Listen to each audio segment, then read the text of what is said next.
Aujourd'hui, étudions la parole de Dieu intitulée « La valeur de la pensée rationnelle et la valeur de suivre le Christ ». Selon la Bible, qu'est-ce que Dieu veut que nous valorisions en cette époque? Lorsque les gens doivent choisir entre la pensée rationnelle et suivre le Christ, il y a des moments où les gens ne savent pas lequel choisir.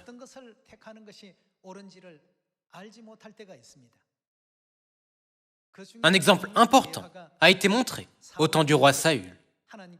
Dieu a transmis son message par un prophète en disant « Détruis tous les Amalécites et tout leur bétail ». Cependant, même après avoir reçu l'ordre de Dieu, il a épargné les brebis et les bœufs gras, beaux d'apparence, et les a ramenés. Le prophète était profondément affligé et a dit au roi Saül, « Pourquoi as-tu épargné une partie du bétail au lieu de tout détruire, selon ce que Dieu t'avait ordonné ?» Le prophète Samuel avait beaucoup d'affection pour le roi Saül. Cependant, Dieu a dit, « J'ai rejeté Saül comme roi. » La valeur de la pensée rationnelle et la valeur de suivre Dieu. Lorsque les deux valeurs se sont heurtées, le roi Saül a considéré sa pensée rationnelle comme plus précieuse. Comme nous marchons sur le chemin de la foi, nous pouvons trouver deux groupes de gens. Ceux qui valorisent la pensée rationnelle et ceux qui valorisent la volonté de Dieu. Lorsque quelque chose semble raisonnable, c'est quelque chose avec lequel tout le monde peut être d'accord. Lorsque Saül a pensé, « Ce serait bien si je le faisais de cette manière », il a commencé à commettre une erreur. Dieu a dit, « Ne laisse rien, mais détruis tout. » Cependant, le peuple a dit, « Ne serait-il pas préférable d'en épargner quelques-uns et de les sacrifier à Dieu ?» Lorsque Saül a entendu qu'il valait mieux en épargner quelques-uns, plutôt que de les détruire tous, c'est à ce moment-là qu'il a considéré la logique humaine comme plus précieuse. Alors, qu'a-t-il fait? Il a négligé la valeur de la parole de Dieu. C'est quelque chose qui se produit assez fréquemment pendant que nous marchons sur le chemin de l'Évangile. Lorsque nous sommes à la croisée des chemins, comme le roi Saül, devrions-nous seulement suivre notre façon rationnelle de penser? Ou devrions-nous suivre le chemin du Christ, que Dieu a ordonné de suivre, même si cela semble moins rationnel? La Bible enseigne que suivre le chemin du Christ, c'est mettre en pratique l'obéissance. Mais au lieu de cela, les gens poursuivent toujours leur choix rationnel. Pour cette raison, même lorsque la parole de Dieu est donnée, les gens accordent plus d'importance à leur propre raisonnement en rejetant la parole de Dieu. Cela aboutira certainement au même résultat que celui indiqué dans 1 Samuel chapitre 15. En marchant sur notre chemin de la foi, soit individuellement, soit en tant qu'Église, chaque fois que nous prenons une décision, lequel devrions-nous valoriser le plus? Être rationnel ou suivre la parole de Dieu? Dès le début, si le peuple avait simplement dit « Épargnons les brebis et les bœufs gras », Saül ne les aurait pas écoutés. Mais quelle était son excuse?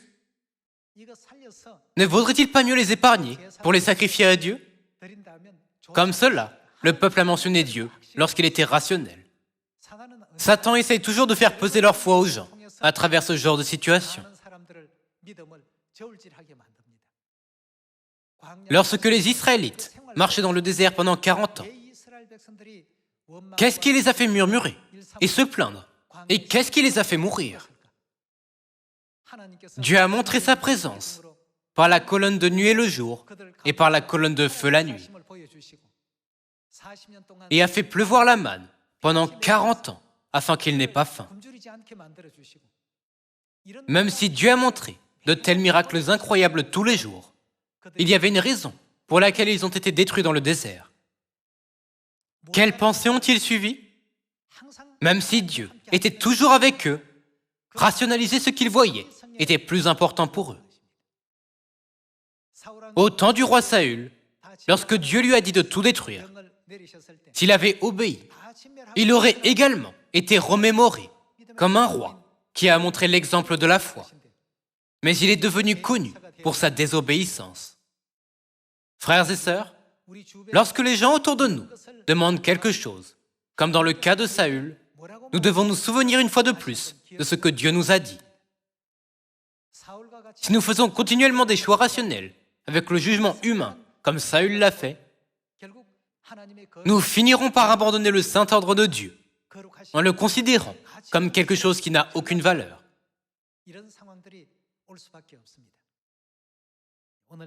Trouvons cet enseignement dans Apocalypse chapitre 14. Apocalypse chapitre 14, verset 1.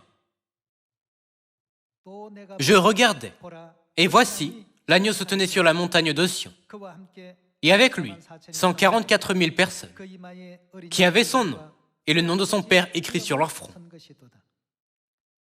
J'entendis du ciel une voix, comme un bruit de grosses eaux, comme le bruit d'un grand tonnerre.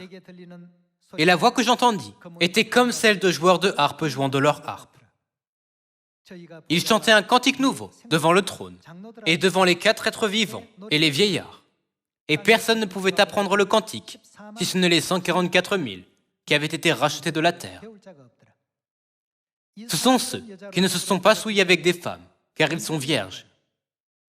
Ils suivent l'agneau partout où il va. Ils ont été rachetés d'entre les hommes, comme des prémices pour Dieu et pour l'agneau. C'est extrêmement important. Ils suivent l'agneau partout où il va. Peu importe ce que disent les autres autour d'eux, ils pensent toujours, qu'est-ce que Dieu nous a ordonné de faire? Quant à ceux qui suivent l'agneau partout où il va, ils se focalisent uniquement sur le Christ et considèrent ses paroles comme les plus précieuses. Puisqu'ils valorisent chaque parole de Dieu, plutôt que ce qui semble rationnel ou physiquement bénéfique, ils peuvent suivre l'agneau partout où il va.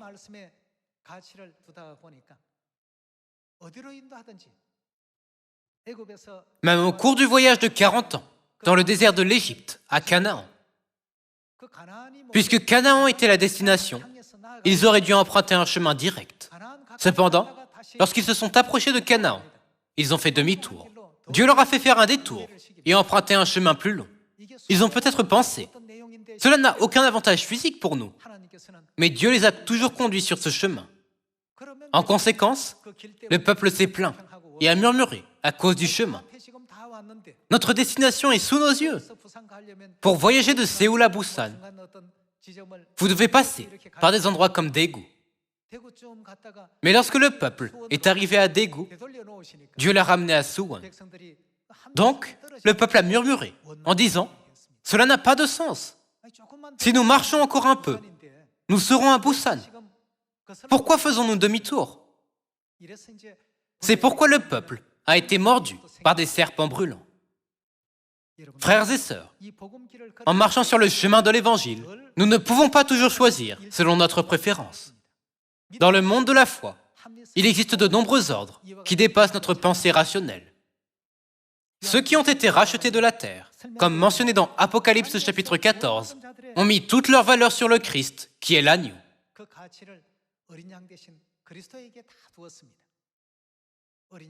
Si nous suivons le chemin, après avoir réalisé que l'agneau a tout fait pour nous conduire au salut, cela n'aurait pas d'importance. Même si le chemin était sous le soleil brûlant, ou un chemin non pavé, ou un chemin plein de buissons épineux. Cependant, les gens réagissent généralement d'abord à ce qui semble rationnel. Ils murmurent et insistent sur ce qui a du sens pour eux. Cependant, ceux mentionnés dans Apocalypse chapitre 14 suivent uniquement la conduite de l'agneau et rien d'autre. C'est parce qu'ils comprennent et croient correctement que tout ce que l'agneau fait est pour notre salut. Frères et sœurs, afin d'entrer dans le royaume éternel des cieux, en tant que reste de la postérité de la femme, nous devons penser d'abord à ce que Dieu valorise, en nous demandant pourquoi Dieu fait-il cela de cette manière. La valeur du raisonnement humain vient toujours d'une perspective égocentrique. Ceux qui attachent de la valeur au Christ ne sont pas égocentriques. Leurs pensées tournent autour du Christ. C'est ainsi que nous devons vivre le reste de notre vie de foi. Examinons quelques exemples dans l'Ancien Testament. Voyons Josué, chapitre 6, verset 1. Jéricho était fermé et barricadé devant les enfants d'Israël. Personne ne sortait et personne n'entrait. L'Éternel dit à Josué, « Vois, je livre entre tes mains Jéricho et son roi, ses vaillants soldats. Faites le tour de la ville, vous tous les hommes de guerre. Faites une fois le tour de la ville. Tu feras ainsi pendant 6 jours. 7 sacrificateurs porteront devant l'arche 7 trompettes retentissantes. Le 7e jour, vous ferez 7 fois le tour de la ville, et les sacrificateurs sonneront des trompettes. Quand ils sonneront de la corne retentissante, quand vous entendrez le son de la trompette, tout le peuple poussera de grands cris. Alors la muraille de la vie s'écroulera, et le peuple montera, chacun devant soi. Josué, fils de Nun, appela les sacrificateurs et leur dit, « Portez l'arche de l'Alliance, et que 7 sacrificateurs portent 7 trompettes retentissantes devant l'arche de l'Éternel. » Et il dit au peuple, « Marchez, faites le tour de la ville, et que les hommes armés passent devant l'arche de l'Éternel. » La façon dont Dieu leur a ordonné de conquérir la ville de Jéricho n'était pas quelque chose qui semblait rationnel.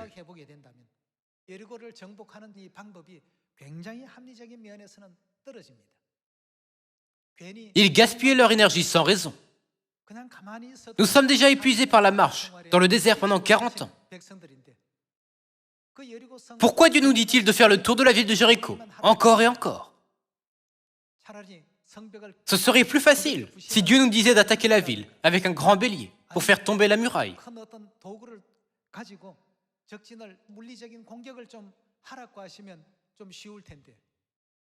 Mais si nous faisons le tour de la ville, jour après jour, les habitants de Jéricho nous ridiculiseront en pensant que nous n'approchons pas dans la ville parce que nous avons peur d'eux.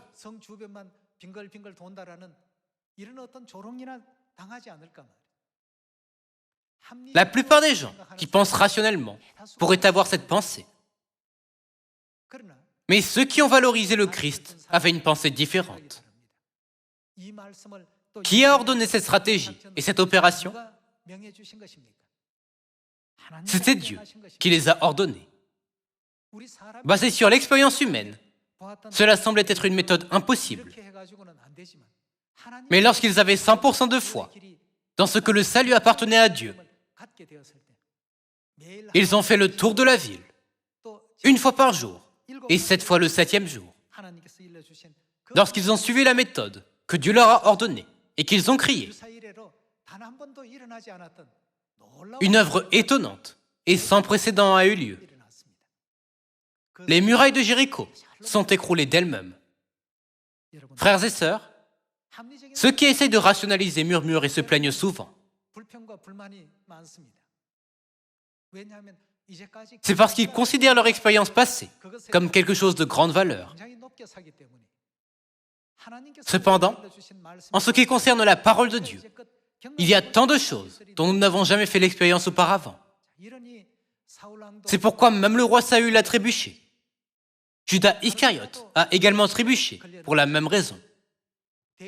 Que peut faire cette nouvelle religion qui croit en Jésus contre le pouvoir des souverains sacrificateurs, des docteurs de la loi et des gens qui les suivent? Peut-elle vaincre et conquérir l'Empire romain lorsque Judas voyait tout dans les limites de la pensée rationnelle? Sa foi envers le Christ a continué à diminuer. Puisqu'il a perdu la foi, Judas a finalement vendu Jésus.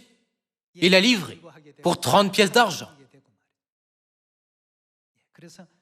Il y a de nombreux moments où nous devons choisir entre la valeur de la pensée rationnelle et la valeur de suivre le Christ.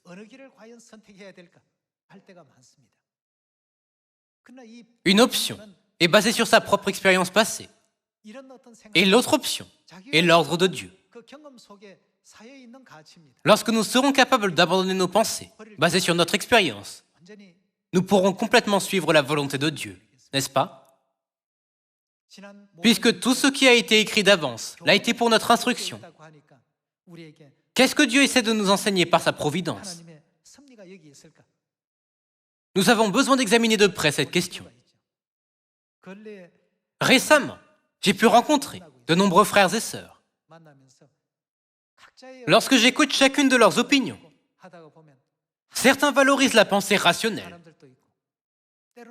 et d'autres mènent des œuvres centrées sur Dieu, bien que la rationalité soit un peu faible.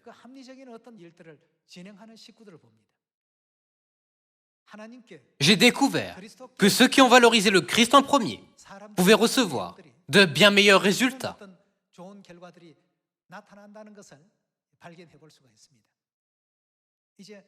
Certains pensent à tout raisonnablement, en disant « Puisque j'ai fait ce travail pendant longtemps, je sais bien le faire. Je sais comment tout fonctionne. »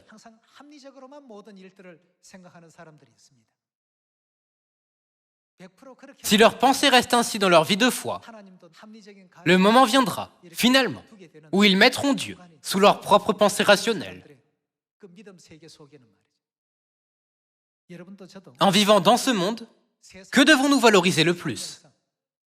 Est-ce la valeur de la pensée rationnelle ou la valeur de suivre le Christ? Il est inévitable que nous rencontrions des situations où nous devons faire un choix entre les deux. Chaque fois que nous sommes dans cette situation, si nous pouvons valoriser le Christ et toujours nous tenir du côté de Christ, nous serons victorieux, n'est-ce pas?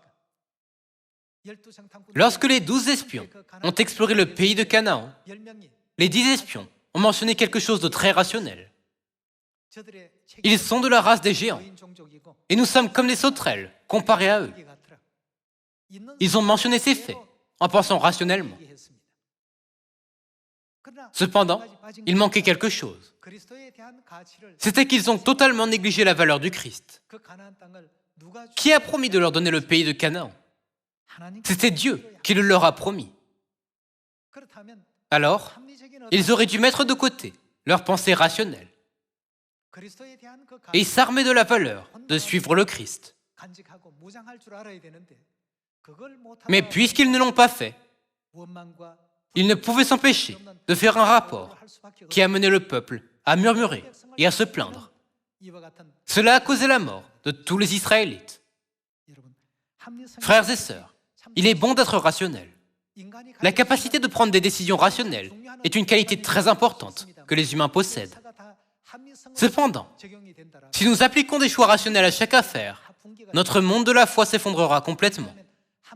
C'est parce qu'être rationnel est la connaissance et la sagesse que nous avons accumulées à travers notre expérience dans le monde à 3 dimensions. Mais Dieu nous parle en prévoyant tout dans la 4e ou la 5e dimension. C'est l'une des raisons pour lesquelles de nombreuses personnes ne croient en Dieu ni ne le comprennent de nos jours. Josué et Caleb ont dit, même s'ils sont géants, leur Dieu les a quittés. Lorsque nous pensons à comment Dieu a divisé la mer Rouge, a enterré l'armée égyptienne dans la mer et nous a sauvés d'Égypte, ils nous serviront de pâture.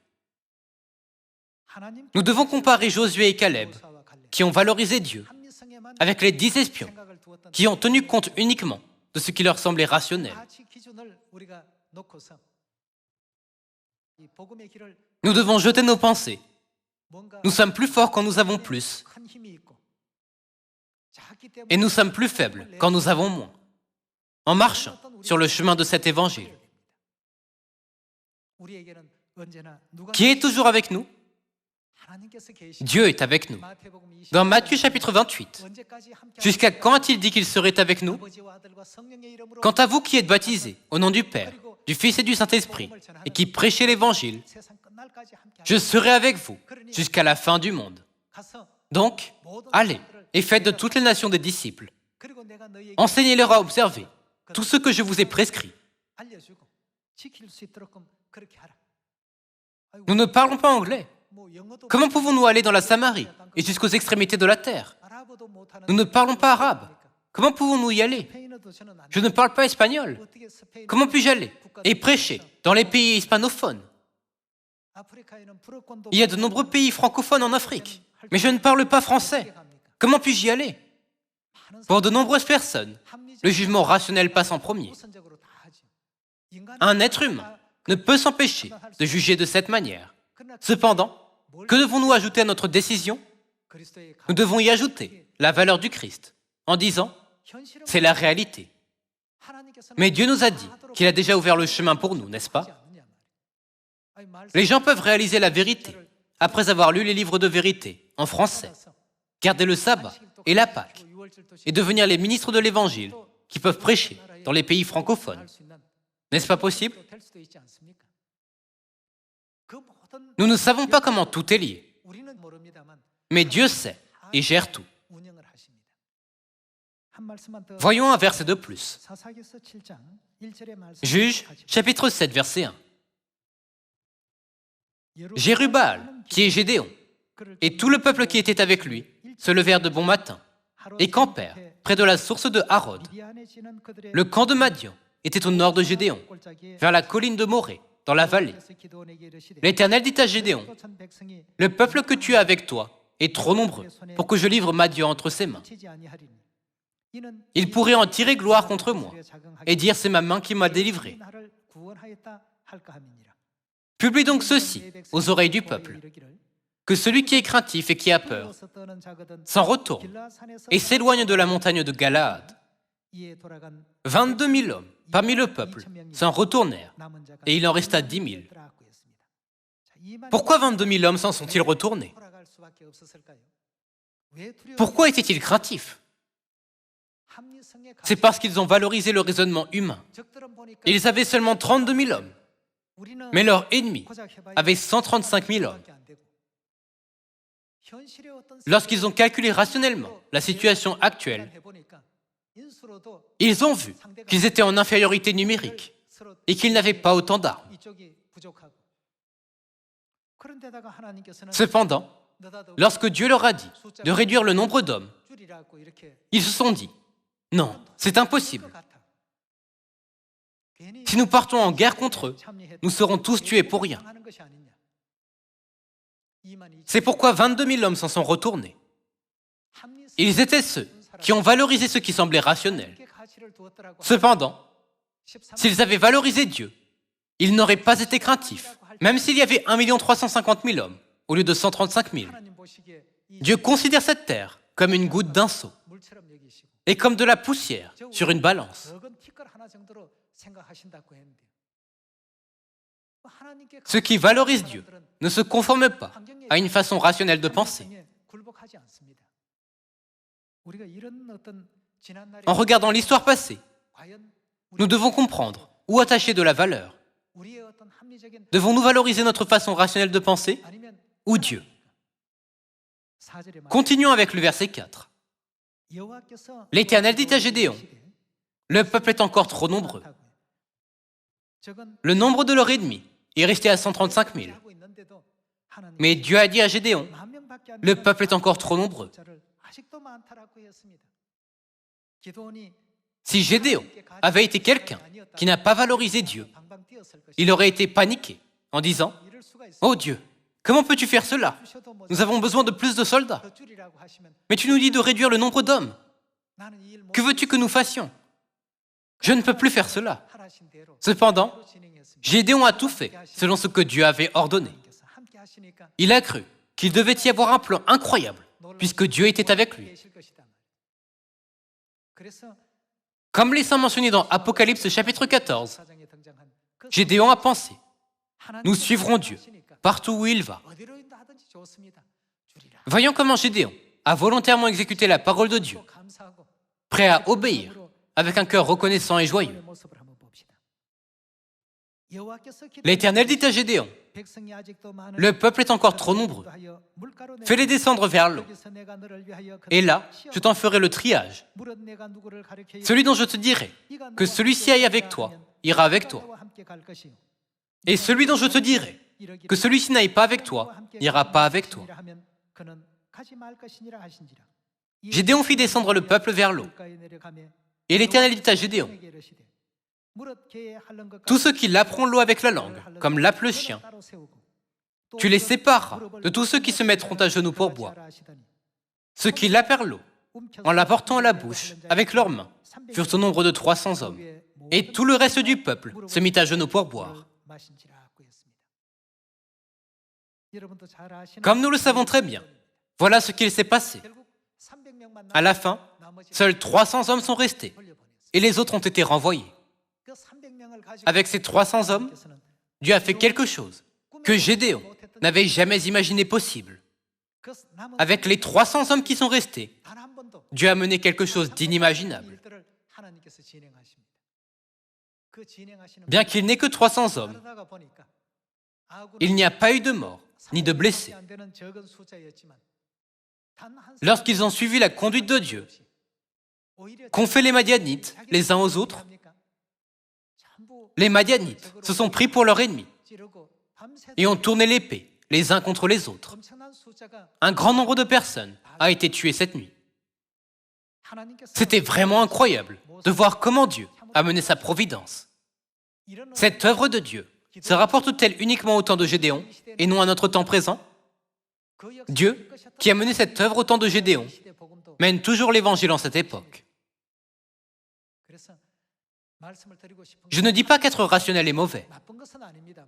Cependant, lorsque la valeur de nos choix rationnels viennent avant la valeur de suivre le Christ, des problèmes se produisent toujours dans notre vie de foi.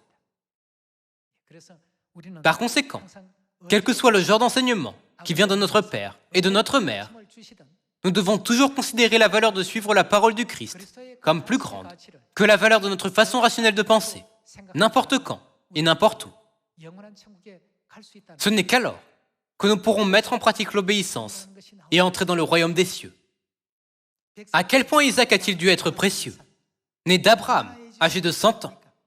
Cependant, Dieu a dit à Abraham de sacrifier Isaac, son fils unique. Si Abraham avait valorisé la pensée rationnelle, il aurait dit, « Oh, Dieu, tu m'as donné un fils lorsque j'avais 100 ans, et maintenant, tu me dis de le sacrifier? C'est trop. Tu es aussi notre Père. Alors, comment ne comprends-tu pas le cœur d'un père? Comme cela, il en aurait voulu à Dieu. Cependant, où Abraham, Noé et Moïse ont-ils attaché de la valeur? Tous ceux qui étaient connus pour avoir la foi ont valorisé Dieu par-dessus tout.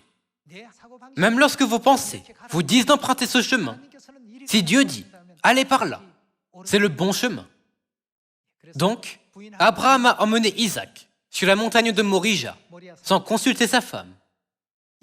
Il a chargé sur son fils Isaac le bois pour l'Holocauste. En chemin, Isaac lui a demandé « Père, nous amenions normalement un agneau à sacrifier à Dieu. Mais où est l'agneau pour l'Holocauste ?» Quelle était la réponse d'Abraham?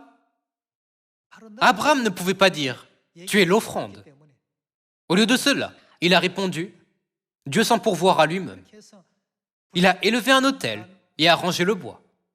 Puis, il a lié son fils Isaac solidement et l'a mis sur l'autel. Lorsqu'Abraham a pris le couteau pour égorger son fils, il a entendu la voix de Dieu du ciel. « Abraham, Abraham !» Et il a répondu « Me voici ». Dieu a dit « Je sais maintenant que tu me valorises plus que le raisonnement humain. Puisque tu ne m'as pas refusé ton fils unique, que tu as engendré à l'âge de 100 ans. Y a-t-il quelque chose que je te refuserai si tu le demandes? Ceux qui ne croient pas en Dieu et ceux qui n'entrent pas dans le pays de Canaan sont ceux qui valorisent et poursuivent uniquement ce qui est humainement raisonnable. Cependant, Abraham a poursuivi ce qui était au-delà de ses propres pensées. puisqu'Abraham a valorisé la parole de Dieu, qui était bien au-delà de son propre raisonnement, il a été grandement béni. Et son fils, Isaac, a survécu. Comme cela, tout s'est conclu avec une fin heureuse, n'est-ce pas? Alors, que devons-nous valoriser le plus pour marcher correctement sur le chemin de l'Évangile en cette époque? Nous devons penser à cette question. Comme nous sommes sur ce sujet, je me suis rappelé les 10 commandements, publiés dans le catéchisme de l'Église catholique. Vous pouvez trouver les 10 commandements en 2 divisions différentes, la division de Saint-Augustin et la division de Philon. Dans la division de Philon, vous pouvez trouver la formulation exacte des 10 commandements, tels qu'ils sont écrits dans la Bible. Cependant, dans la division de Saint-Augustin de l'Église catholique, le 4e commandement, « Souviens-toi du jour de repos pour le sanctifier », a été changé en « Souvenez-vous de rester sacré le jour du Seigneur » et est devenu le 3e commandement. Et quelle était l'explication du changement? Il est dit que la division de Saint-Augustin est plus raisonnable et plus pratique que la division de Philon, qui mentionne le 4e commandement de la Bible. « Souviens-toi du jour du repos pour le sanctifier ». L'Église catholique a essayé d'implanter cette idée. Puisque cela est plus raisonnable, nous devons rendre le culte à Dieu le dimanche, plutôt que de rendre le culte à Dieu le jour du sabbat le samedi. Elle ne considère pas du tout la parole de Dieu comme quelque chose ayant de la valeur. Frères et sœurs, si nous valorisons le Christ, nous irons au ciel en tant qu'enfants bien-aimés de Dieu. De plus, nous régnerons en tant que sacerdoce royal et recevrons l'héritage du royaume des cieux. J'espère sincèrement que nous pourrons préparer l'huile de la foi cette année en nous demandant ce que nous devons valoriser dans notre vie quotidienne, en demandant à tous de considérer le Christ comme plus précieux que nos pensées rationnelles pour le reste de notre vie. J'aimerais conclure le sermon d'aujourd'hui. Merci beaucoup.